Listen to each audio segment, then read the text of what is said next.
সুপ্রিয় দর্শক শ্রোতা, আমরা আজকে যে বিষয়টি নিয়ে আলোচনা করব সে বিষয়টি হচ্ছে কি কি শর্তে আপনার উপর কোরবানি ওয়াজিব, বা কোন কোন শর্তে আপনার উপর কোরবানি ওয়াজিব।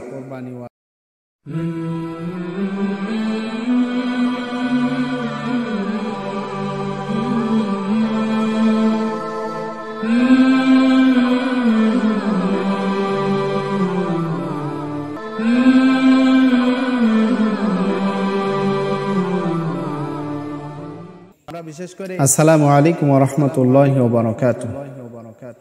আলহামদুলিল্লাহ, সমস্ত প্রশংসা আল্লাহ সুবহানাহু ওয়া তাআলার জন্য। শুকরিয়া, আলহামদুলিল্লাহ সুম্মা আলহামদুলিল্লাহ। বিশ্বনবীর প্রতি দরুদ ও সালাম বর্ষিত হোক সাল্লাল্লাহু আলাইহি ওয়াসাল্লাম। সুপ্রিয় দর্শক শ্রোতা, আমরা আজকে যে বিষয়টি নিয়ে আলোচনা করব সে বিষয়টি হচ্ছে কি কি শর্তে আপনার উপর কোরবানি ওয়াজিব, বা কোন কোন শর্তে আপনার উপর কোরবানি ওয়াজিব। সে শর্তগুলো হলো, 1 নম্বর শর্ত আইয়াকুনা মুসলিমা, মুসলমান হওয়া।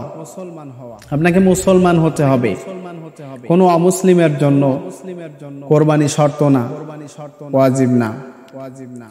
কোরবানির প্রথম নাম্বার শর্তই হলো মুসলিম হতে হবে, মুসলমান হতে হবে। দ্বিতীয় নম্বর শর্ত আইয়াকুনা হুররা, স্বাধীন হওয়া।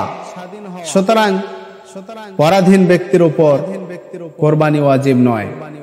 সুতরাং পরাধীন ব্যক্তির উপর কোরবানি ওয়াজিব নয়। কোরবানি ওয়াজিব হলো স্বাধীন ব্যক্তির উপর, যারা স্বাধীন তাদের উপর কোরবানি ওয়াজিব। 3 নম্বর আইয়াকুনা মুকিমা, তথা মুকিম হওয়া। সুতরাং মুসাফিরের উপর কোরবানি ওয়াজিব নয়, মুসাফিরের উপর কোরবানি ওয়াজিব নয়। মুকিম, যে ব্যক্তি মুসাফির নয় তার জন্য কোরবানি ওয়াজিব যদি সমর্থ থাকে। 4 নম্বর হলো আইয়াকুনা সাহিবান নিসাব, তথা নিসাব পরিমাণ মালের মালিক হওয়া। সুতরাং ফকির মিসকিনদের জন্য কোরবানি ওয়াজিব নয়।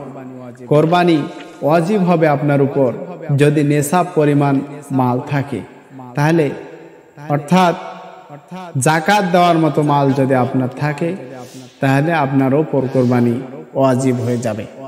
5 নম্বর যে বিষয়টি দেখছি সে বিষয়টি হলো কোরবানির দিন উপস্থিত হওয়া, কোরবানির দিন উপস্থিত থাকা।